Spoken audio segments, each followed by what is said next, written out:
Hello everyone, good evening. आप सभी का ब्रिलियंट एकेडमी के ऑनलाइन सेशन में स्वागत है। और आप सभी लोग ठीक हो? कोई परेशानी? बताओ जल्दी से फटाफट। सब लोग बिल्कुल मस्त हो? कहीं पर कोई दिक्कत होता हो, कुछ समझ में ना आया हो कल वाली क्लास में? कोई दिक्कत? परसेंटेज की क्लास पढ़ाई जाएगी, एक एक क्लास पढ़ाई जाएगी। सबसे पहले हम वो क्वेश्चन डिस्कस कर रहे हैं जो पेपर में आए हुए हैं। कल हम लोगों ने जो डिस्कस किया था वो जेल वार्डन के क्वेश्चंस थे और दिल्ली पुलिस के क्वेश्चंस थे, जो बेस्ट क्वेश्चंस थे। आज हम लोग डिस्कस करने वाले हैं आपके साथ यूपी टेट और सुपर टेट और सी टेट के क्वेश्चंस, जो बेस्ट क्वेश्चंस हैं जो पूछे गए हैं आपके पेपर में यूपी टेट, सी टेट और सुपर टेट में। कल हम लोग डिस्कस करेंगे CPO-SI और प्लस UPSI, दो चीज़ साथ में डिस्कस किया जाएगा। CPO-SI प्लस UPSI के जो क्वेश्चंस बेस्ट क्वेश्चंस होंगे, जो ये कह सकते हैं कि मोस्ट इम्पॉर्टेंट क्वेश्चंस हैं, जो अच्छे अच्छे प्रश्न का कलेक्शन होगा, वो डिस्कस किया जाएगा। और ये सब डिस्कस करने के बाद हमने परसेंटेज की 10-12 क्लासेस आपके साथ डिस्कस की थी। वो क्लासेस को हम आगे कंटिन्यू कर देंगे और उसके बाद फिर से पढ़ा देंगे। क्लासेस को फिर से पढ़ा दिया जाएगा। जो 10-15 क्लासेस पढ़ाई गई थी उसके आगे जो भी सिलेबस रह गया था परसेंटेज पढ़ा दिया जाएगा। लेकिन हम जो डिस्कस करने वाला ये जो अपना पैटर्न यूज़ कर रहे हैं, हमें लगता है ये ज़्यादा यूज़फुल है आपके लिए, क्योंकि सभी बच्चे कहीं ना कहीं क्लास पहले से पढ़ चुके हैं। उन्हें सिर्फ और सिर्फ प्रीवियस ईयर्स क्वेश्चंस पे फोकस करना चाहिए और क्वेश्चंस लगाने का पैटर्न सीखना चाहिए कि क्वेश्चंस कैसे। देखिए, बहुत ज़्यादा ट्रिक सीखने की ज़रूरत नहीं है, बहुत ज़्यादा मेथड सीखने की ज़रूरत नहीं है, क्योंकि आपके पास पेपर में ऐसा समय नहीं कि आप बहुत सारे मेथड को सीख सको, बहुत सारी ट्रिक लगा सको। बस हमें एक ऐसा पैटर्न यूज़ करना है कि क्वेश्चंस पढ़ते ही मेरे दिमाग में आना चाहिए कि हम इस क्वेश्चंस में क्या कर दें कि हमारा आंसर आ जाए। चलिए फिर स्टार्ट किया जाए आज की class. UP TET, super TET और सी टेट के आए हुए प्रश्नों को हम लोग डिस्कस करने वाले हैं आज आपके साथ, और जो बहुत ही ज़्यादा और बहुत ही अच्छे, बहुत ही बेहतरीन प्रश्न हैं। चलिए, ये पहला प्रश्न है यूपी टेट 2019 के पेपर में पूछा गया। 22 के पेपर में जो पूछे गए थे हमने कल की क्लास में डिस्कस किया। आज हम लोग 2019 के 22 वाला नहीं डिस्कस किया था, चलो अभी डिस्कस कर लेंगे इसके बाद जो 22 के पेपर में पूछे गए हैं। कोई डाउट नहीं है, पहले 19 वाला डिस्कस करते हैं। चलिए पढ़िएगा, क्वेश्चन क्या कह रहा है। कह रहा है एक आयत की लंबाई में 60% की वृद्धि करने पर उसकी चौड़ाई में कितने प्रतिशत की कमी करनी होगी जिससे आयत का क्षेत्रफल ना बदले। एक रेक्टेंगल है, रेक्टेंगल की लेंथ को 60% इंक्रीज किया जाता है। फिर वो कह रहा है कि जो उसकी ब्रीथ है, मीन्स जो उसकी चौड़ाई है, चौड़ाई को कितने प्रतिशत डिक्रीज कर दिया जाए जिससे उसके एरिया के ऊपर कोई भी इफेक्ट ना पड़े, मतलब क्षेत्रफल पे कोई प्रभाव ना पड़े। जब भी हमें एक परिवर्तन दिया हो क्वेश्चन में, बहुत अच्छे से समझिएगा, जब भी हमें लंबाई में सिर्फ एक बार वृद्धि दी गई हो या एक बार कमी दी गई हो, तो आपको हमेशा ध्यान रखना है। और दूसरी चीज़ में देखो वो क्या क्वेश्चन कैसे बनाता है, वो कहेगा कि x को 20% बढ़ा दिया जाए तो y को कितने प्रतिशत घटा दिया जाए कि उसके ऊपर कोई परिवर्तन ना हो। या कहेगा कि a की आय को 20% बढ़ाया गया, पुनः उसकी आय को कितने प्रतिशत घटा दिया जाए कि उसके आय पर कोई भी प्रभाव ना पड़े। ऐसे क्वेश्चन बनाता है। कहेगा एक वर्ग की भुजा को 20% बढ़ा दिया गया, उस वर्ग की भुजा को कितने प्रतिशत घटा दिया जाए कि उसके क्षेत्रफल पर कोई प्रभाव ना पड़े। वैसे ही प्रश्न है कि एक आयत की लंबाई को 60% बढ़ा दिया जाता है और उसकी चौड़ाई को कितने प्रतिशत घटा दिया जाए कि उसके क्षेत्रफल पर कोई प्रभाव ना पड़े। तो ऐसे प्रश्नों के लिए हमेशा आप ध्यान रखिएगा, फॉर्मूला लगाते हैं 100x/100 प्लस माइनस x। जब भी वृद्धि होगी तो हम लोग प्लस लगाएंगे और जब भी कमी होगी तो हम लोग माइनस लगाएंगे, ठीक है। तो आइए समझते हैं। तो 60% की वृद्धि हो रही तो 100 × 60, और जब भी वृद्धि होगी तो क्या लगा दोगे, प्लस लगा दोगे। 100 + 60 मीन्स 100 × 60 बटे 160 ना। एक 0 से एक 0 काट दो, 2 तिहाई 6 काट दो, 2 8 16 काट दो, 4 दूनी 8, 25 चौको 100 काट दो। ये हो जाएगा 25 × 75 बटे 2। 2 से जब इसको काटोगे तो आ जाएगा 37.5%। बताइए, कोई डाउट है? तो याद रखिएगा, जब भी एक चीज़ को बढ़ाया जाए, दूसरे चीज़ को घटाया जाए और कहे कितने प्रतिशत घटा दें कि उसके ऊपर कोई प्रभाव ना पड़े, तो आप फॉर्मूला क्या लगाओगे?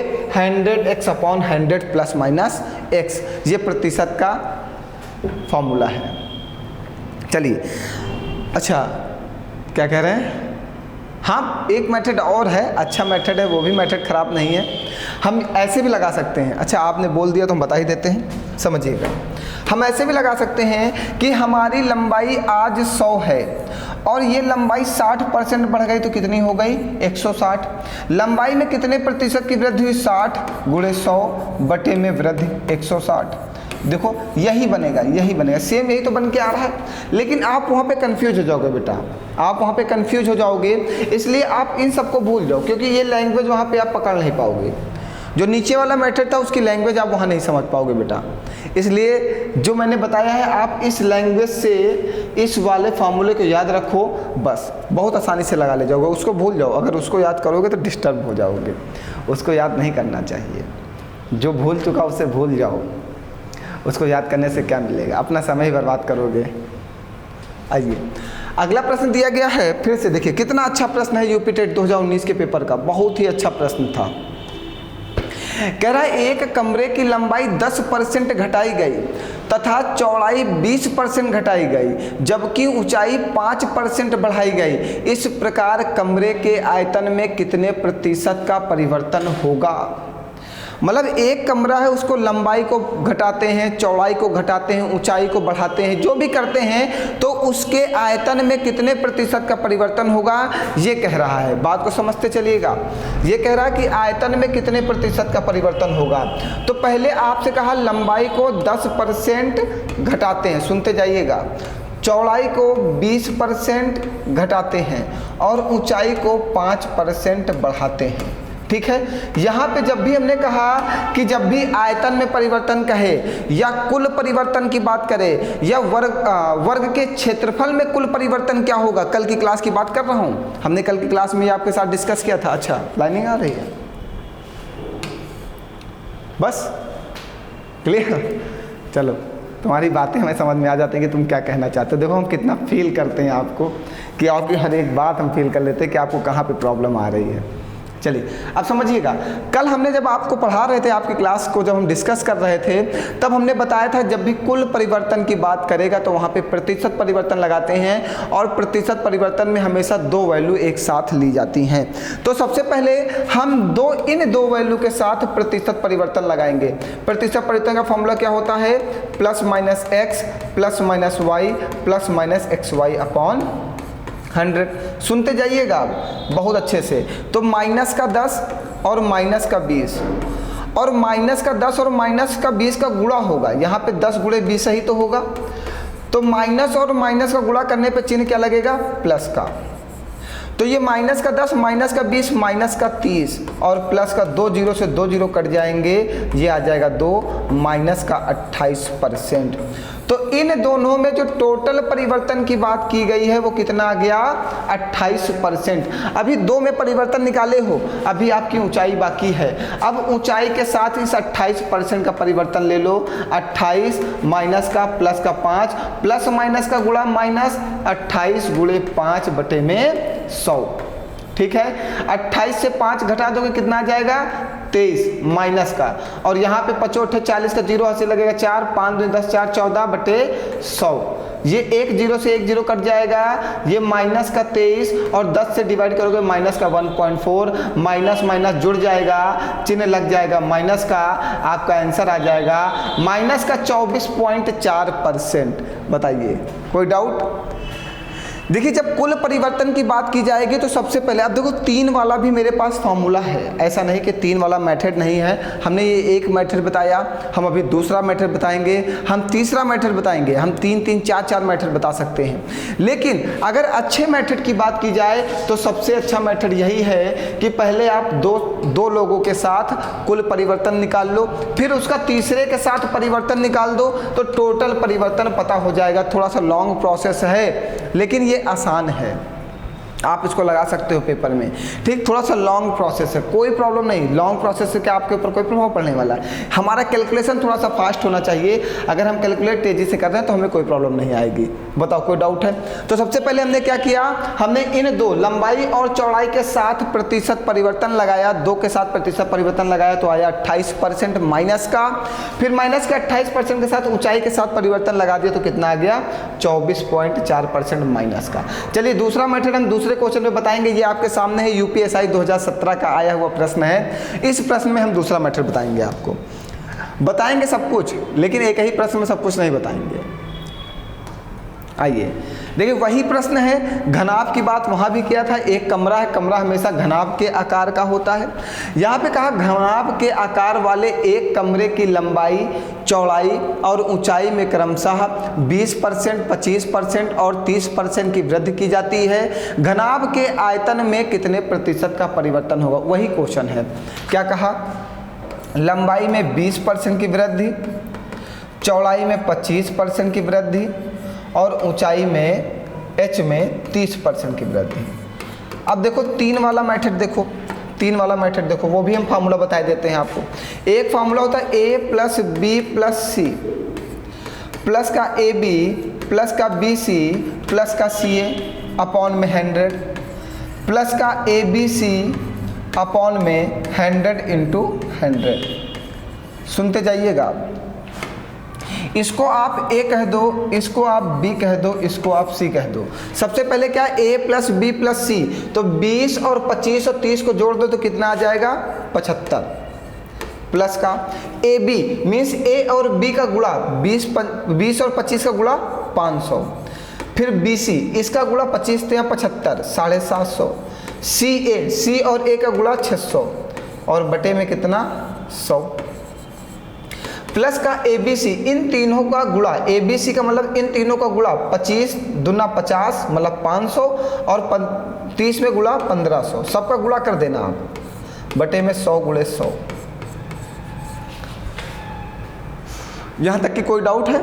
पहले हमने इसका गुणा किया 25 दूना 50, 50 का मतलब 500, अरे 25 और 20 का गुणा करो यार, 500 ही तो आएगा,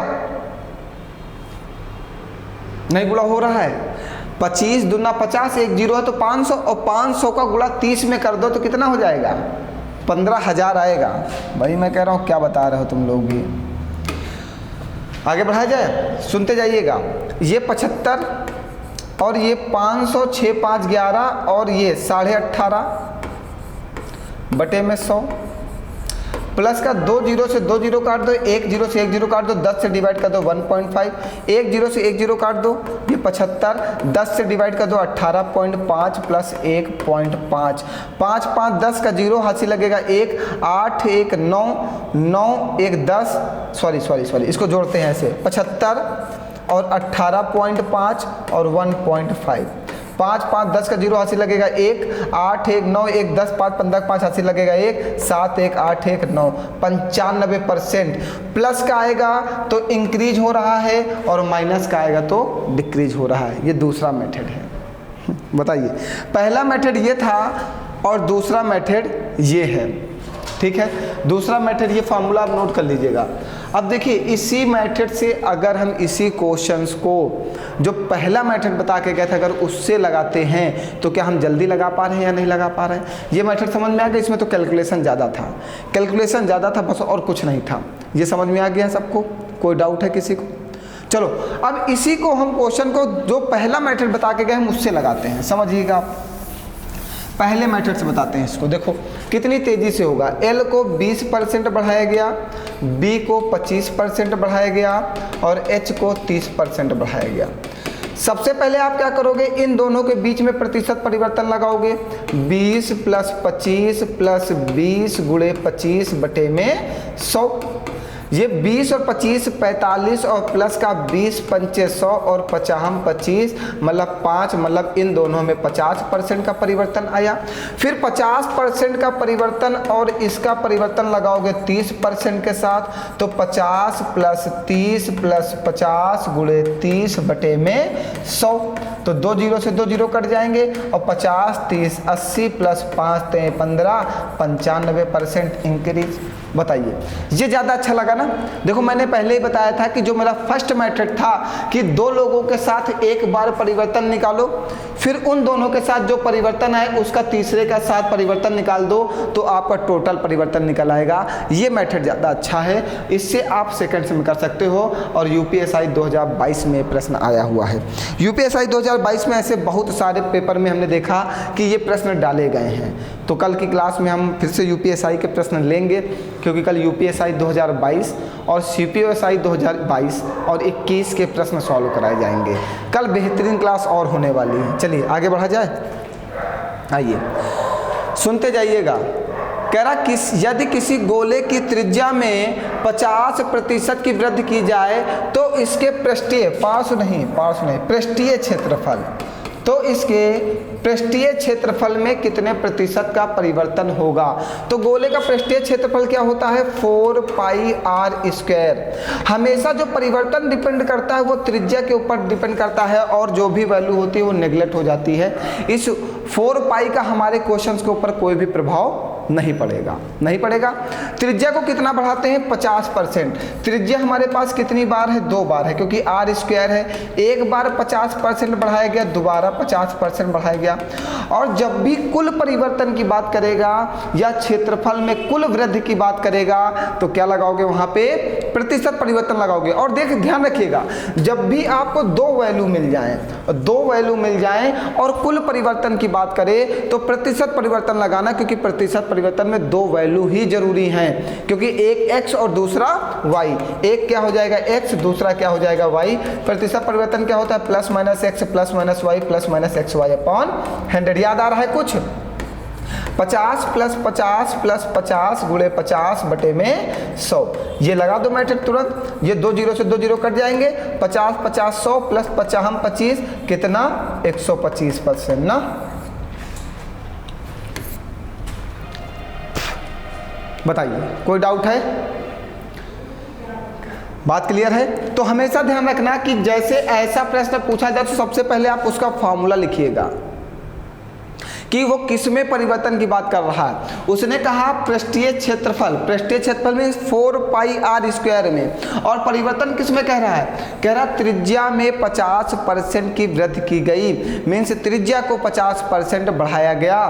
तो त्रिज्या को जब 50% बढ़ाएंगे, r² कितनी बार है, 2 बार है। एक को 50% बढ़ाओगे, दूसरे को 50% बढ़ाओगे, फिर वहां पे टोटल प्रतिशत परिवर्तन लगा देना और आपका आंसर आ जाएगा कितना, 125%। बताइए भैया कोई डाउट है किसी को कहीं पर, आगे बढ़ा जाए। चलिए क्या कह रहा है, अब अगला प्रश्न क्या कह रहा है, कह रहा है यदि किसी संख्या के 75% में 75 जोड़कर वही संख्या प्राप्त हो जाए तो वह संख्या क्या है। देखो हमेशा संख्या आपकी 100% होती है। सुनते जाइएगा, फिर मेरी बात को सुनिएगा और आपका आंसर आ जाएगा। हमेशा संख्या हो, गांव की जनसंख्या हो, कॉलेज के विद्यार्थी हों, आपकी आय हो, वो हमेशा क्या होती है, 100% होती है। ठीक है, तो हमने कहा कि एक संख्या है वो 100% है। अब क्वेश्चन क्या कह रहा है, कह रहा है यदि किसी संख्या के 75% में 75 जोड़ा जाए, मीन्स हमारी संख्या 100% है, 75% में कितना जोड़ दिया जाए कि ये संख्या 100% बन जाए। 25% जोड़ दिया जाए तो ये संख्या 100% बन जाएगी, क्योंकि संख्या हमेशा 100% होती है।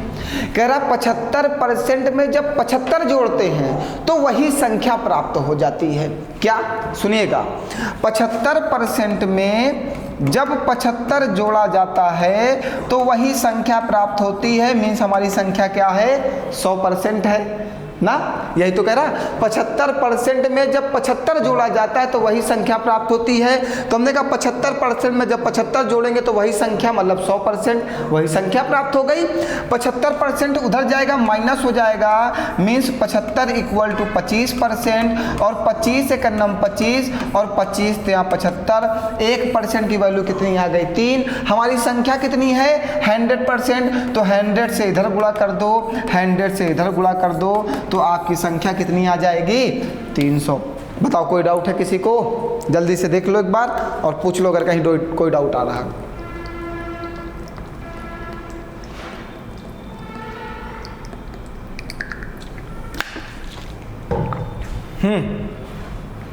क्या बात, कोई डाउट? सबको समझ में आ रहा है ना?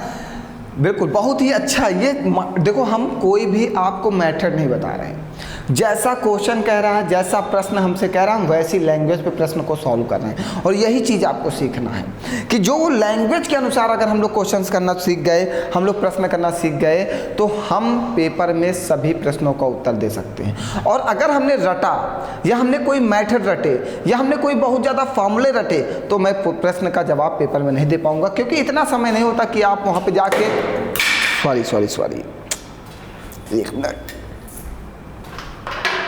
ठीक है, आपके पास इतना समय नहीं होता वहाँ पे जाके कि एक एक प्रश्न को आप रट के उत्तर दे पाओ ना, इतना समय आपके पास नहीं है। चलिए जल्दी से सभी लोग कमेंट कर दें एक बार, अगर सभी को समझ में आ गया है, कोई डाउट ना हो तो बताएं। कहीं पर कोई डाउट है?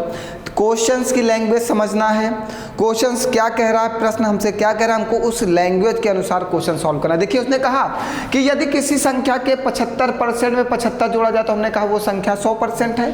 तो हमने कहा 75% में जब 75 जोड़ते हैं तो वही संख्या मिल जाती है, वही संख्या मीन्स 100% मिल जाता है। 100% से जब 75 को माइनस कर दिए तो 25% आ गया।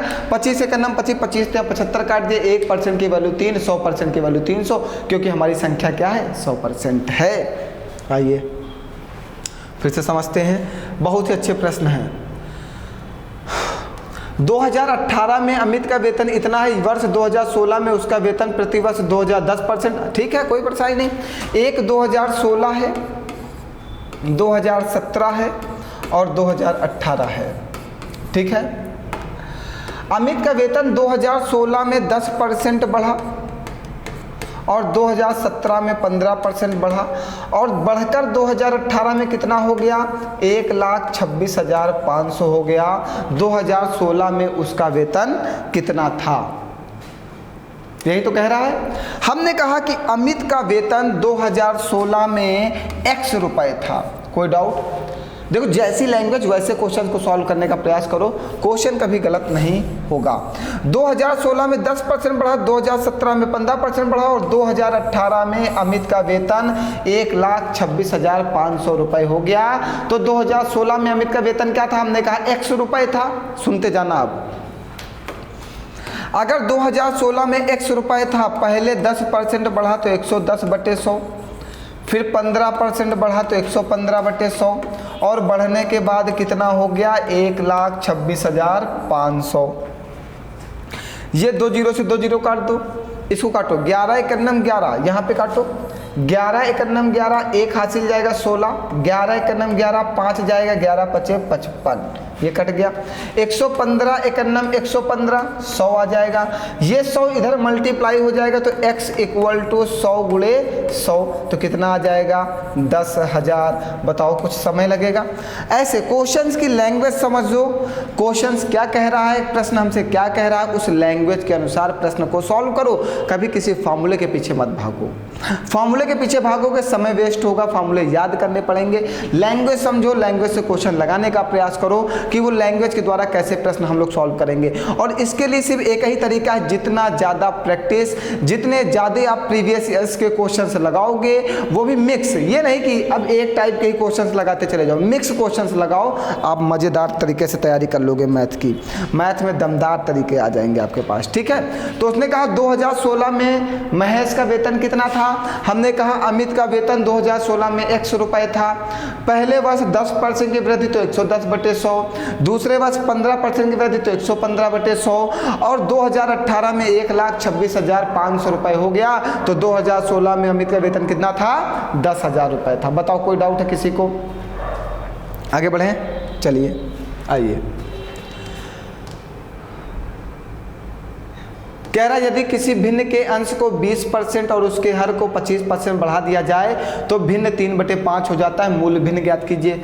भिन्न हमारी क्या होती है? फ्रैक्शन हमारी क्या होती है? फ्रैक्शन हमेशा x/y होती है। ये अंश होता है और ये हर होता है। वैसे बहुत बेसिक बता दिया, इतना बेसिक बताना नहीं चाहिए, ठीक है। x/y 20% बढ़ाया किसको, अंश को, तो 120%। हर को कितना बढ़ाया, 25%, तो 125%, इक्वल टू 3/5। जब भी किसी संख्या को बढ़ाया जाए तो उसको 100 में जोड़ते हैं और घटाया जाए तो 100 में घटाते हैं। तो 20% अंश को बढ़ाया तो 120, हर को 25% बढ़ाया तो 125। ठीक है, ठीक। आइए देखते हैं, परसेंट से परसेंट कट जाएगा। ये 5 दूनी 10, 5 चौको 20, ये 5 दूनी 10, 5 25, ये 3 1 9 3, 3 8 24, ये 5 1 9 5, 5 25। इस 5 का गुणा इधर हो जाएगा, इस 8 का गुणा 1 में हो जाएगा, तो इस भिन्न का मान कितना आ जाएगा, 5/8। बताओ भैया, कोई डाउट है आपको कहीं पर? कोई डाउट नहीं होगा मुझे नहीं लगता, इतना आसान प्रश्न है आपके सामने। यूपी टेट 2019 में, बताओ यूपी टेट 2019 में ऐसे प्रश्न पूछे गए थे। कोई डाउट किसी को? कोई डाउट बताओ जल्दी से, कहीं पर कुछ ना समझ में आया हो। अगर आप मेहनत नहीं करोगे तो मज़ा नहीं आएगा भैया मुझे। बाबू मज़ा करो, मज़े से पढ़ाई करो, तभी मुझे भी मज़ा आएगा, वरना मुझे बिल्कुल मज़ा नहीं आएगा। मेहनत करोगे तो मज़ा आ जाएगा यार। ज़िंदगी से लड़ना सीखो। ज़िंदगी से जिसने लड़ा है वही आगे बढ़ा है, जिसने नहीं लड़ा वो वहीं के वहीं खड़ा है। अच्छा, एक बहुत अच्छी शायरी है। जो ज़िंदगी से लड़ा है वही आगे बढ़ा है, जो ज़िंदगी से लड़ा है जीवन में वही आगे बढ़ा है। जिसने ज़िंदगी से लड़ा है जीवन में वही आगे बढ़ा है। किस्मत को जिसने कोसा है, किस्मत को जिसने कोसा है, जिंदगी में वो आज भी वहीं खड़ा है, जिंदगी में आज भी वो वहीं खड़ा है। समझ गए? तो किस्मत को कभी मत कोसो अपनी, आप अपनी मेहनत पे विश्वास करो, अपने काबिलियत पे विश्वास करो, तो आप ज़िंदगी में बहुत आगे निकल जाओगे। क्योंकि किस्मत के भरोसे आप कब तक बैठोगे? किस्मत में हमारी लिखा होगा तो हमें, या किस्मत में लिखा होगा तभी खाना खा पाओगे क्या? किस्मत में नहीं लिखा होगा नहीं खाओगे? बताऊँगे। खाना तो खाते ही अपने हाथों से ही ना, कि किस्मत में आता है अपने आप मुंह में आ जाता है खाना। आप मेहनत करते हो खाने के लिए, आप मेहनत कर रहे हो, आप खाने के पास जाते हो कि नहीं जाते हो? जाते हो तभी तो खा पाते हो। वैसे ही नौकरी पाने के लिए आपको मेहनत करनी पड़ेगी। जब तक आप मेहनत नहीं करोगे आप नौकरी के पास नहीं पहुंच सकते। अगर आपको नौकरी चाहिए तो आपको मेहनत करनी होगी। और ये लाइन मुझे बार बार पढ़ने में मज़ा आ रहा है, क्योंकि ये लाइन ऐसी है कि जो ज़िंदगी से लड़ा है, जो ज़िंदगी से लड़ा है वही जीवन में आगे बढ़ा है। जो ज़िंदगी से लड़ा है वही जीवन में आगे बढ़ा है। किस्मत को जिसने कोसा है, किस्मत को जिसने कोसा है, वो आज भी वहीं खड़ा है, वो आज भी वहीं खड़ा है। कितना अच्छी लाइन है। मतलब ये आप इसको फील करो कि ये क्या कहना चाह रहा है, ये लाइन हमसे क्या कह रही है, आपको खुद समझ में आ जाएगा। किसी को बताने की ज़रूरत नहीं है, आप इतने बड़े हो गए हो, आप खुद ही इतने समझदार हो। अगर आप इस लाइन की फीलिंग को समझो कि ये लाइन हमसे क्या कहना चाहती हैं, आप बिल्कुल निश्चिंत तरीके से समझ जाओगे कि आपके लाइफ में कितना बड़ा बदलाव होना चाहिए। और बिल्कुल बदलाव नहीं करोगे, अपने जीवन में बदलाव नहीं करोगे ना, तो सफलता नहीं मिलेगी। हमेशा हर दिन अपने आप को मोटिवेट रखो, हर दिन अपने आप को बदलने का प्रयास करो, हर दिन कुछ नया करने का प्रयास करो, तभी आप आगे बढ़ सकते हो। ऐसे आगे नहीं बढ़ोगे आप, इतनी आराम से आगे नहीं बढ़ सकते, और इतनी आराम से आपको जॉब भी नहीं मिलेगी। देखिए कितना बेहतरीन प्रश्न फिर आपके सामने है। कह रहा है यदि किसी घन की प्रत्येक भुजा को 2 गुना कर दिया जाए तब इसके संपूर्ण पृष्ठ के क्षेत्रफल में कितने प्रतिशत का परिवर्तन होगा? बताइए, जल्दी बताइए। नहीं बता पाओगे? कह रहा यदि एक घन की प्रत्येक भुजा को 2 गुना कर दिया जाए तब इसके संपूर्ण पृष्ठ के क्षेत्रफल में कितने प्रतिशत की वृद्धि होगी? हमने कहा अच्छा घन की बात तो समझते होगे, घन अच्छा बता ही देते हैं, दिखा भी दें। चलो आज तुम्हारी बात है तो सब कुछ कर देते हैं। ये हमारा घन है। घन का आयतन होता है a क्यूब और घन का संपूर्ण पृष्ठ होता है 6a²। इसकी बात कर रहा है हमसे। संपूर्ण पृष्ठ के क्षेत्रफल में कितने प्रतिशत का परिवर्तन होगा, और घन की प्रत्येक भुजा को क्या कर दिया जाए? 2 गुना कर दिया जाए। हमने कहा कि आज हमारी घन की भुजा 100 है और इसको 2 गुना कर दिया जाएगा तो नाई घन की भुजा 200 हो जाएगी। ये पुरानी है और ये नाई है। तो कह रहा घन के क्षेत्रफल में कितने प्रतिशत की वृद्धि होगी। तो हमने कहा घन का क्षेत्रफल 100 है, घन का क्षेत्रफल 100 है। सुनते जाइएगा, बात को समझिएगा अच्छे से। तो जब घन की भुजा 100 थी तो हमने कहा घन का क्षेत्रफल 100 है। अच्छा सीधे सीधे बता देते हैं ना, सीधे बता देते हैं, चलो इसको छोड़ दो। तो घन की नई भुजा कितनी आ गई 200 और 6a², a कितनी बार आया है 2 बार आया है। a कितनी बार आया 2 बार आया है। तो पहले ये 200% हुई पहली बार भी, और दूसरी बार भी कितनी हुई 200% हुई, क्योंकि घन की नई भुजा कितनी आई है 200 और 200 आई, क्योंकि घन की भुजा को क्या कर दिया गया है 2 गुना कर दिया गया।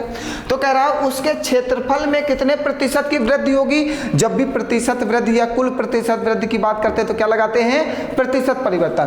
प्रतिशत परिवर्तन का फॉर्मूला क्या होता है x + y + xy अपॉन में 100। ये 2 0 से 2 0 कट जाएंगे और 2 2 400 और +2 दूना 4 4 4 800%। नहीं है ऑप्शन में, चलो एक ऑप्शन को बना लो 800%, इसको बना लो। बताओ कोई डाउट है। उसने कहा कि घन की प्रत्येक भुजा को क्या कर दिया जाए 2 गुना कर दिया जाए तो नए क्षेत्रफल में कितने प्रतिशत की वृद्धि होगी। तो हमने कहा घन की पहली भुजा 100 है, अगर इसको 2 गुना कर दिया जाए तो नई भुजा कितनी आ जाएगी 200। मीन्स पहली भुजा को 200 बढ़ाया जाता है और यहाँ पे भुजा कितनी बार है 2 बार है, तो इसको 200% बढ़ाया गया, इसको 200% बढ़ाया गया। कुल परिवर्तन की बात करेगा तो ये हमारा x हो जाएगा और ये हमारा y हो जाएगा, और यहाँ पे क्या लगा देंगे प्रतिशत परिवर्तन लगा देंगे +-x +-y +-xy अपॉन 100। बताओ कोई डाउट है किसी को। चलें आगे बढ़ें, चलिए आइए। बहुत सारे प्रश्न है भैया, जल्दी जल्दी पढ़ो, बहुत मेहनत करनी पड़ती है आप लोगों के लिए। कह रहा है b-a और ऑफ का मतलब होता है गुणा 30% बराबर a + b, और ऑफ का मतलब होता है गुणे 18%। अब सुनते जाइएगा सभी लोग। इस परसेंट से इस परसेंट को काट दो, ये 6 × 5 = 30 और ये 6 × 3 = 18 काट दो, 5 का अंदर गुणा कर दीजिए तो 5b - 5a = 3 का अंदर गुणा कर दीजिए तो 3a + 3b। a वालों को एक साइड भेज दीजिए तो -5a और -3a, और b वालों को एक साइड भेज दीजिए 3b - 5b। ये दोनों जुड़ जाएंगे, माइनस माइनस जुड़ेगा 8a और माइनस प्लस घटेगा तो -2b, माइनस से माइनस कट जाएगा 1/b। इस b को इधर नीचे बुला लो, यहाँ पे 2 बचेगा, यहाँ पे 8, 1/4 मीन्स जो रेशियो बनेगा वो बनेगा 1:4। बताइए कोई डाउट है। बहुत ही आसान प्रश्न है, इसमें तो आपको कुछ समझना ही नहीं है, हमें नहीं लगता।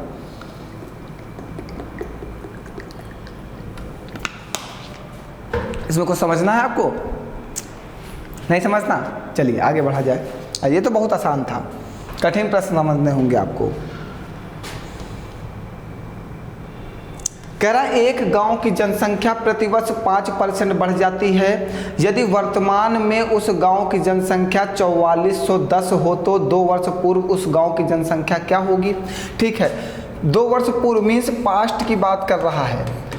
1 वर्ष 2 वर्ष ये प्रेजेंट हो गया, और प्रेजेंट में इस गांव की जनसंख्या कितनी है 4410 है, और प्रतिवर्ष क्या होती है 5% बढ़ती है, प्लस का 5% और प्लस का 5%।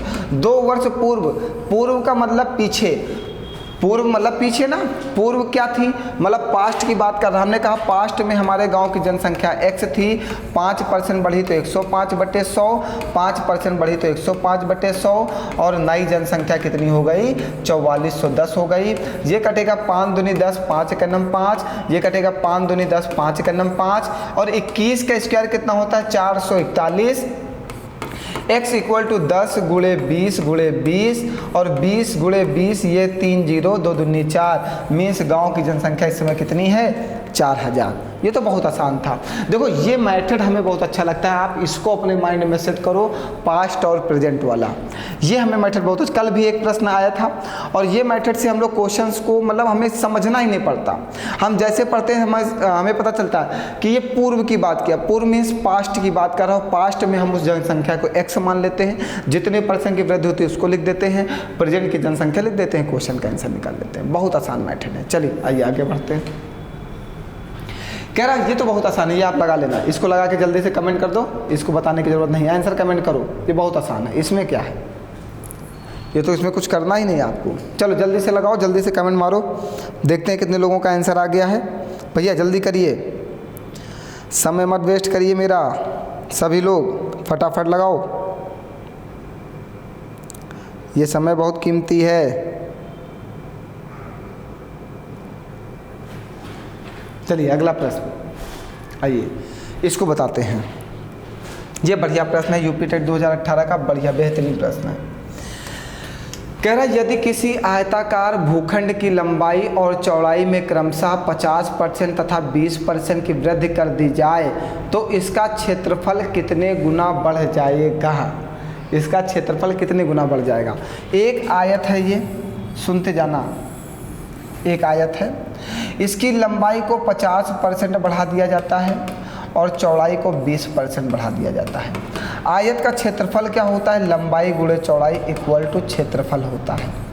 आयत का क्षेत्रफल होता है लंबाई और चौड़ाई का गुणा कर दिया जाए। भैया जल्दी से कमेंट करो सभी लोग फटाफट, जितने लोग भी देख रहे हो जल्दी से कमेंट करिए। आप लोग कमेंट नहीं करेंगे तो मज़ा नहीं आएगा, फिर फीलिंग्स नहीं आती हमें लगता है कि हम अकेले ही पढ़ रहे हैं और कोई हमारे साथ नहीं पढ़ रहा, जबकि पढ़ आप सभी लोग रहे हो। जल्दी से कमेंट करो, पहले मैं देख रहा हूँ कितने लोगों का कमेंट आ रहा है, करो भैया जल्दी जल्दी सभी लोग। चलिए आयत का क्षेत्रफल क्या होता है, लंबाई गुणे चौड़ाई होती है, ठीक है। हमने कहा कि आयत की लंबाई 100 है और चौड़ाई भी 100 है, दोनों को 100 मान लिया। कह रहा है इसकी लंबाई में 50% की वृद्धि, जब लंबाई में 50% की वृद्धि करते हैं तो नई लंबाई कितनी हो जाएगी, 150। चौड़ाई में 20% की वृद्धि करते हैं तो नई चौड़ाई कितनी हो जाएगी, 120, ठीक है। अगर हम जब लंबाई हमारी 100 थी, चौड़ाई हमारी 100 थी, तब हम आयत का क्षेत्रफल निकाल लेते तो कितना आता, 100 गुणे 100 इक्वल टू कितना, 10,000। नई लंबाई कितनी आई, 150 और 120। जब 150 और 120 हो गई तब आयत का क्षेत्रफल कितना हो जाएगा, 12 पंचे 60 का 0 80 लगा 6, 1000 18,000 हो जाएगा। बताओ कोई परेशानी। अब कह रहा है क्षेत्रफल कितने गुना बढ़ गया, तो आयत का क्षेत्रफल कितना है, 18,000 है। पुराना क्षेत्रफल कितना है, 10,000 है। 1 2 3 1 2 3 2 9 18 2 पंची 10, आयत का क्षेत्रफल 9/5 गुना बढ़ गया है। ऑप्शन में ये देखिए 9/5 गुना। बताइए कोई डाउट। हमने पहले कहा कि आयत की लंबाई 100 है, चौड़ाई 100 है, और तब जब 100 और 100 है तो आयत का क्षेत्रफल कितना होगा, 10,000, क्योंकि आयत का क्षेत्रफल होता है लंबाई गुणे चौड़ाई। आयत की लंबाई को 50% बढ़ाएगा तो 150, चौड़ाई को 20% बढ़ाएगा तो 120। जब 150 और 120 है तो आयत का क्षेत्रफल कितना आ गया, 18,000।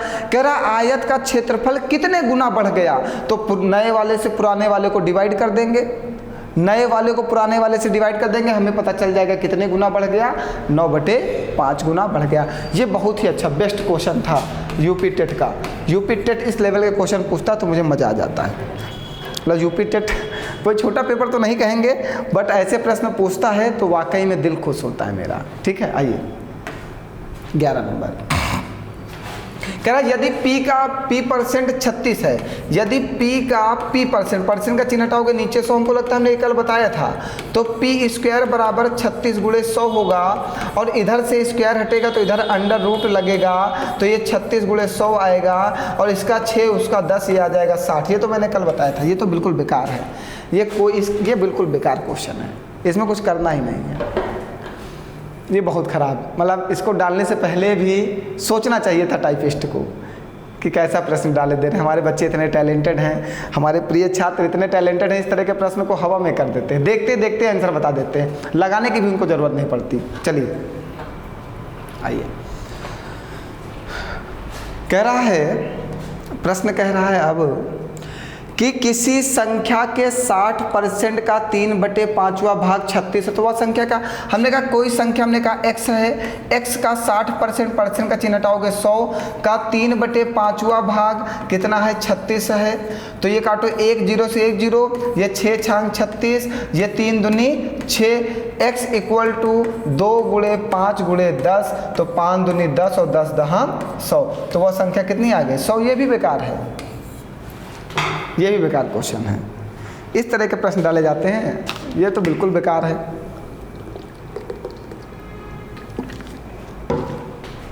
ना, ये तो बिल्कुल बेकार था यार। कह रहा किसी संख्या, हमने कहा वो संख्या x है, कह रहा x का 60% का मतलब गुणा 60/100 का 3/5वां भाग 3/5 का मान कितना आया 36, कैलकुलेट कर लिया, आंसर आ गया 100। इसमें तो कुछ नहीं है, ये तो बिल्कुल बेकार। आओ आगे बढ़ो, ये थोड़ा सा ठीक लग रहा है। ये अभी मैं जब पहला प्रश्न जो डिस्कस कर रहा था ये वही है, ये वही है। चलो आओ, एक वेतन बी के वेतन से 25% अधिक है। एक ए है और एक बी है। कह रहा ए का वेतन जो है बी के वेतन से 25% अधिक है, मीन्स बी का वेतन अगर 100 है तो ए का वेतन कितना है 125 है। जब भी अधिक और कम की बात करेगा तो एक को 100 मान लेना और दूसरे को जितना बढ़ाएगा बढ़ा देना और दूसरे को जितना घटाएगा घटा देगा। तो उसने कहा ए का जो वेतन है वो बी के वेतन से 25% अधिक है, तो बी के वेतन को हमने 100 कह दिया और ए का वेतन कितना हो गया 125 हो गया। अब आगे क्या कह रहा है, तो बी का वेतन ए के वेतन से कितने प्रतिशत कम है। तो जो बी का वेतन है वो ए के वेतन से कितने प्रतिशत कम है, पहले आप निकालो कितना कम है 25, तो जितना कम है उसको लिखो। किसी भी संख्या को प्रतिशत में बदलने के लिए क्या करते हो 100 से गुणा करते हो। किसी भी संख्या को प्रतिशत में बदलना है तो उसको 100 से गुणा करोगे। तो उसने कहा बी का वेतन ए के वेतन से कितना कम है, ए के वेतन से, जिसके साथ का या सा लगा होगा उसकी वैल्यू कहाँ जाती है बटे में। और लैंग्वेज भी समझो, बी का वेतन ए के वेतन से, ए के वेतन से कितना प्रतिशत कम है, मतलब ए के वेतन से बताना है कि कितना प्रतिशत कम है। तो जब प्रतिशत में बदलना तो ए वाले की वैल्यू नीचे चली जाएगी, 25 एक नम 25, 25 पंचे 125, 5 दूनी 10, 20% कम है, मतलब सी वाला आपका आंसर आ जाएगा। बताओ कोई डाउट है? बहुत ही अच्छा प्रश्न था। ऐसे हमने बहुत सारे प्रश्न आपको क्लास में डिस्कस किए हैं आपके साथ ऑफलाइन क्लास में। ऑफलाइन बैचेस में तो एक टाइप के 10-10, 15-15 क्वेश्चन डिस्कस किए जाते हैं आपके साथ, तो वहाँ पे तो बिल्कुल निश्चिंत ही आपको समझ में आना ही आना है। आगे बढ़ा जाए, कोई डाउट है? चलिए आइए, सेम वही क्वेश्चन है। अभी हम एक आपको बता के गए थे एक फॉर्मूला, ये देखो ये वाला क्वेश्चन इससे भी लग सकता था, ये वाला क्वेश्चन इससे भी लग सकता था, 100x/100 ± x से लग सकता था।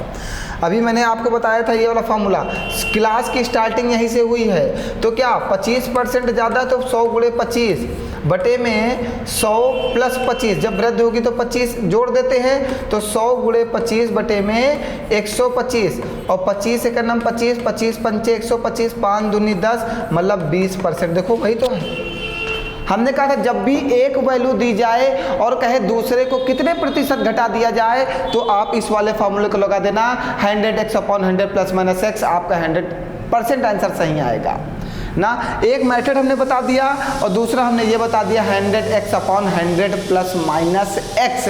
ये भी बहुत अच्छा तरीका है, ठीक है, याद रखिएगा। आइए देखिए यहाँ पे क्या कह रहा है, यहाँ पे भी यही फॉर्मूला लगा दो, 100x/100 ± x। 25% बढ़ाया जाता है तो 100 × 25 और वृद्धि मीन्स 125, 25 एक नम 25, 25 पंचे 125, 5 दूनी 10, मतलब 20%। ये तो सेम क्वेश्चन वैसा ही आ गया। देखिए जब आप प्रैक्टिस करोगे क्वेश्चंस के तो आप देखोगे कि बहुत सारे क्वेश्चन यूपीएसआई के यूपी टेट में पूछे गए, यूपी टेट के यूपी लेखपाल में पूछे गए, लेखपाल के क्वेश्चन कांस्टेबल में पूछे गए, सीजीएल के क्वेश्चन सीएचएसएल में पूछे गए, सीएचएसएल के क्वेश्चन एसएससी जीडी में पूछे गए, एसएससी जीडी के क्वेश्चन एमटीएस में पूछे गए, एमटीएस के क्वेश्चन फिर लेखपाल में पूछे गए। ये एक कॉम्बिनेशन, एक सर्किल चलता है। तो अगर आपने प्रीवियस ईयर क्वेश्चन पर आपने फोकस किया तो मैं गारंटी लेता हूँ कि आपका पेपर 100% बीट हो जाएगा। क्योंकि आप देख रहे हैं ना क्वेश्चन, देखिए सेम टू सेम एक क्वेश्चन इसी के ऊपर इसी फार्मूले से ये बना और फिर इसी फार्मूले के ऊपर एक क्वेश्चन ऐसा फिर बनाया गया। एक ही फार्मूले के ऊपर क्वेश्चंस बनाए जाते हैं। और देखिए 2016 में ये भी आया था, 2017 में ये आया, 2016 में ये आ गया। सोचिए आप कितनी बड़ी बात है। आइए देखिए फिर कह रहा है पहले संख्या 350 को 20% बढ़ाकर पुनः 20% कम कर दिया गया, अंततः वृद्धि या कमी प्रतिशत बताइए। मीन्स टोटल वृद्धि, अंततः मीन्स लास्ट में कितने प्रतिशत की वृद्धि या कमी होगी, मीन्स कुल कितने प्रतिशत का परिवर्तन होगा। और जब भी वैल्यू 2 बार आ जाए, 20% की वृद्धि और 20% कमी, वैल्यू 2 बार है, 1 बार बढ़ाया जाता है, 1 बार घटाया जाता है। और अंततः मीन्स कुल, अंततः मीन्स लास्ट में, मीन्स कुल अंतिम में कितने प्रतिशत की वृद्धि होगी, तो वहां पे आप क्या लगाओगे, प्रतिशत परिवर्तन लगाओगे। प्रतिशत परिवर्तन का फॉर्मूला क्या होता है, फिर से एक बार लिख रहा हूं, लास्ट बार plus minus x plus minus Y plus minus x Y upon 100 ये होता है। तो एक्स को क्या है 20% बढ़ाया जाता है और वाई को क्या है 20% घटाया जाता है ना। चलिए अब समझिएगा, तो 20 प्लस का 20 माइनस का, और प्लस और माइनस का गुणा करेंगे तो माइनस 20 गुणे 20 बटे में 100।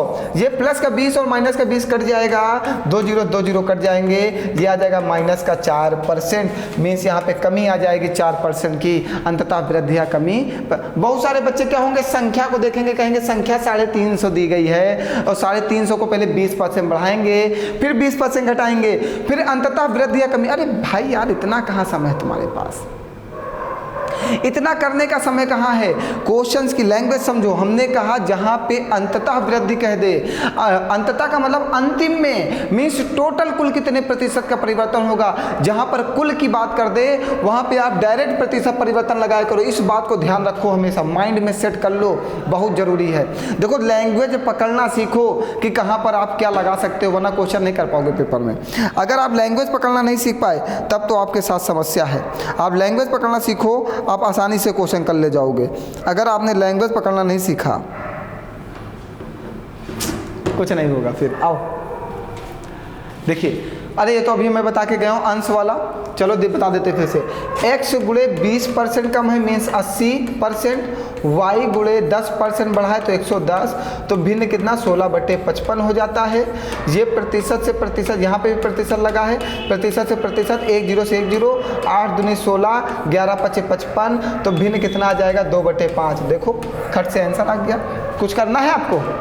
चलिए तो आज हम लोग एक क्वेश्चन आपको देके यहीं पे क्लास रोकते हैं। इस क्वेश्चन का आंसर आपको देना है। अभी मैंने ऐसे बहुत सारे क्वेश्चन पढ़ा दिए हैं और अभी इसके 30 क्वेश्चंस हैं। 30 मतलब 13 यहाँ बचे थे, कल 3 बचे थे, 16 क्वेश्चन बचे हैं। कल की क्लास में 16 क्वेश्चन डिस्कस करके और 50 तक की क्वेश्चंस कंप्लीट हो जाएंगे। फिर इसके बाद जो 50-60 क्वेश्चन हमें डिस्कस करना है वो UPSI, CPOSI, CGL, CHSL, MTS, SSC, GD के जितने भी इंपॉर्टेंट क्वेश्चंस होंगे वो हम आपके साथ डिस्कस करेंगे। रेलवे के जितने इंपॉर्टेंट क्वेश्चंस होंगे, परसेंटेज, सब एक एक क्वेश्चंस आपके साथ डिस्कस किया जाएगा और कोई भी प्रश्न छोड़ा नहीं जाएगा। बेहतरीन से बेहतरीन सीजीएल मेंस तक के जितने भी क्वेश्चंस होंगे परसेंटेज के, वो सब डिस्कस किया जाएगा आपके साथ। तो इस प्रश्न का उत्तर आपको देना है और इसी के साथ हम आपसे विदाई लेते हैं और मिलते हैं कल। आज के लिए इतना ही। बहुत बहुत धन्यवाद आप सभी लोगों का। हंसते रहो, मुस्कुराते रहो और जल्दी से इस क्वेश्चन का आंसर कमेंट करो, जिससे हमें ये समझ में आ जाए कि जो पढ़ाया गया वो आपको समझ में आया है। चलिए मिलते हैं फिर कल की क्लास में बेहतरीन इसी नई ऊर्जा के साथ। कमेंट करते रहो, शेयर करते रहो, लोगों तक पहुंचाते रहो।